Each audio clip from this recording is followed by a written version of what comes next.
Yeah, you may not need a microphone. Good to go? All right, we'll get started. We'd like to welcome Nick Taylor into the interview room here at the Genesis Invitational. Nick won the WM Phoenix Open last week in a playoff, moving to number 6 in the FedEx Cup standings and a career high number 28 in the official World Golf ranking. So, Nick, before we get into this week, just looking back to that dramatic finish on Sunday, birdieing 3 of the last 4 holes to beat Charlie in a playoff. What was that finish like for you, and what have the last 48 hours been like? Yeah, it was quite the finish, quite the week, quite the day.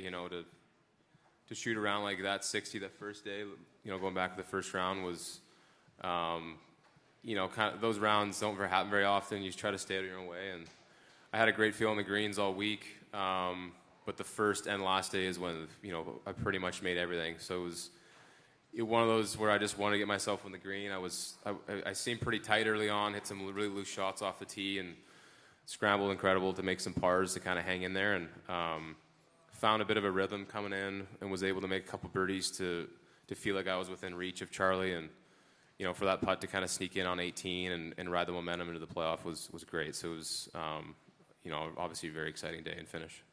And making your 9th start here at the Genesis Invitational, how do you keep the momentum going this week into the 3rd signature event of the season? Yeah, this is one of my favorite stops.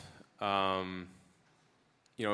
me, the next, day and a half, 2 days till we start, just kind of keep my energy up, conserve. I'm not going to do a whole lot today, but Pahrump tomorrow will be nice to see the golf course the day before, and then from there, just kind of ride the momentum. This is one of my favorite golf courses. I like a lot of the sights off the tees, and it being a difficult course, I love that too, so I'm looking forward to it. All right, we'll take some questions out here. If you have a question, we'll get a microphone to you. We're going to start with Dan over here on the left. You're developing a reputation as a closer, as a guy who closes out golf tournaments, and I think you beat Phil at Pebble, and you made that putt in Canada, and then you made a bunch of putts this last weekend. What is your process when it gets tight like that, and how are you able to kind of summon your best, especially on the greens, in those big moments?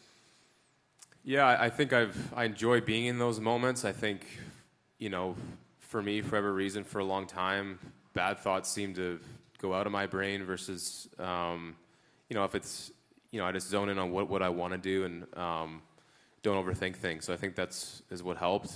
Why the balls decided to go in the hole at the right time, it seems to be in the last year. So, who knows? I think it's obviously a lot of hard work put into it, but I think getting the right mindset has been something when I get in those moments has come to me relatively naturally, and I've always enjoyed being in those moments. And then the putt on 18, it looked like it was going to miss on the low side. Have you watched the replay? It almost looks like it kind of bobbles left and catches the edge. Yeah, I did see the replay.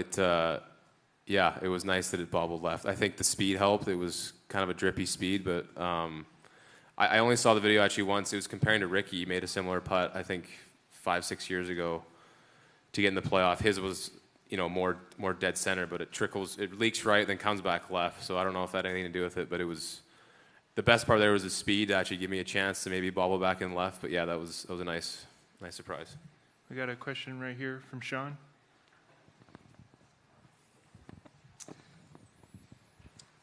Last time you came to LA, I believe it was following the Canadian Open. Is that right? Yeah, it's true. And I was wondering, when you are the guy doing the winner's press conference the next week, and there's all this attention that you get, is it hard to kind of lock back into the tournament that follows the tournament you win? Yeah, I think it is. I think that's why, things that Tiger's done for so long of winning back-to-back tournaments or other people that have performed very well the next week is super impressive. I think I can draw maybe after the Kane Open last year and try to maybe tweak things a little bit. Pretty overwhelmed, I think, last year after the Kane Open, all the attention, the amount of media stuff that I had to do. So, just try to look back on that experience and try to tweak a little bit and just be a little more prepared and be in the right mindset teeing off Thursday. So yeah, the biggest thing is to try to get my energy back up for Thursday. I think that's the biggest thing, and obviously my game's in a good spot, so I don't need to overthink that part. Other questions for Nick? You got one in front from Tom? Right here.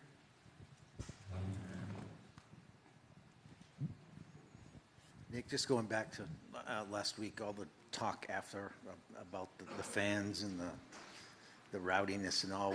What are your thoughts on that? And would it be best to try to find a way to scale it back a little bit?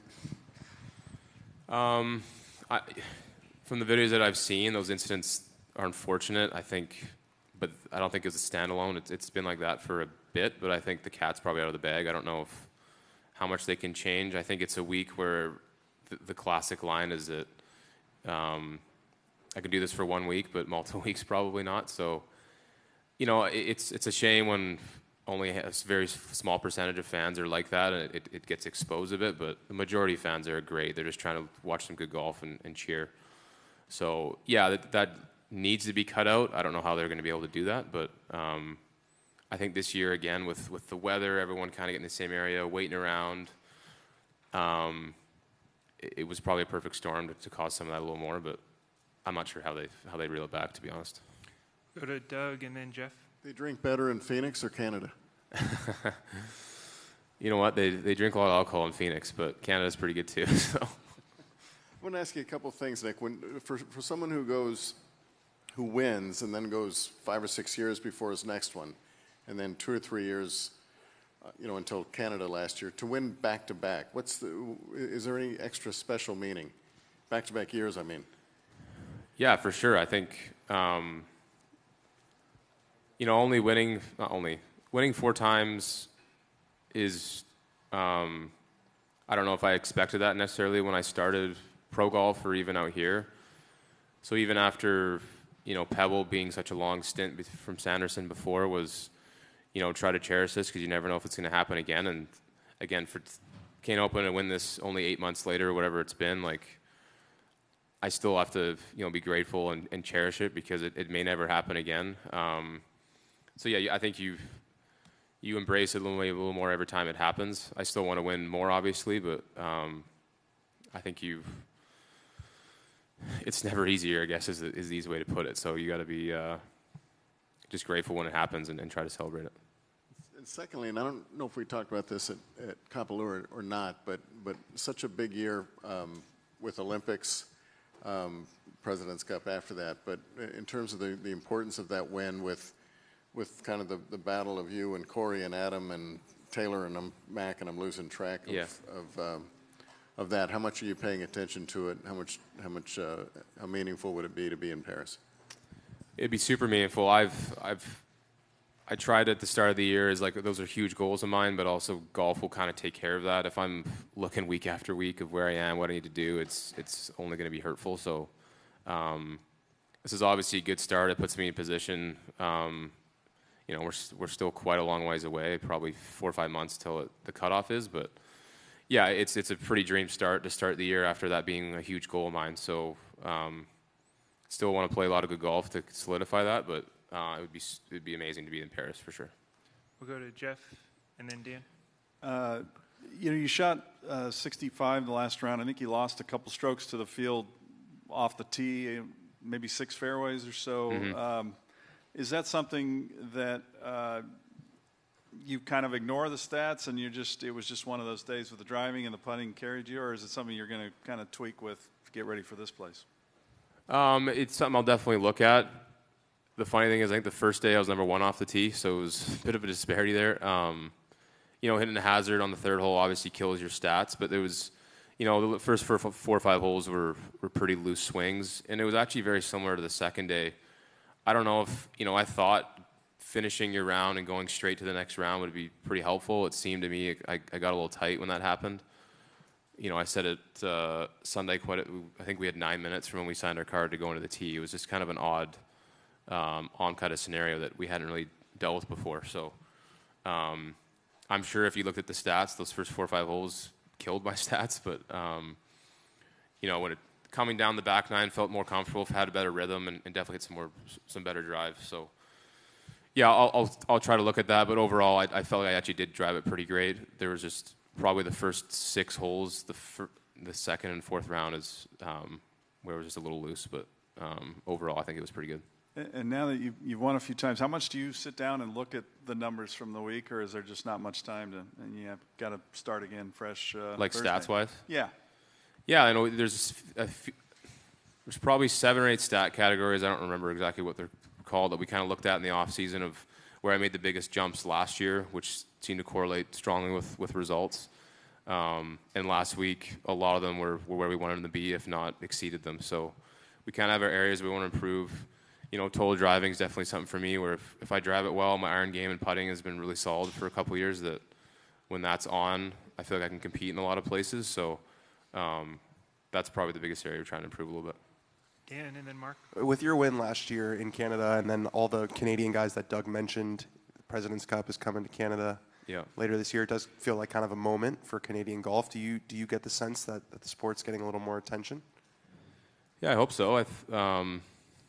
You know, I think when Mike Weir was announced as captain, knowing that's in Montreal, I think every Canadian that's been out here, or even not, you know, that's definitely something they want to be a part of. So, you know, golf's been the spotlight probably more so than it ever has been in the last couple of years. And I think the President's Cup will be no different. So it's a team I'd love to be on.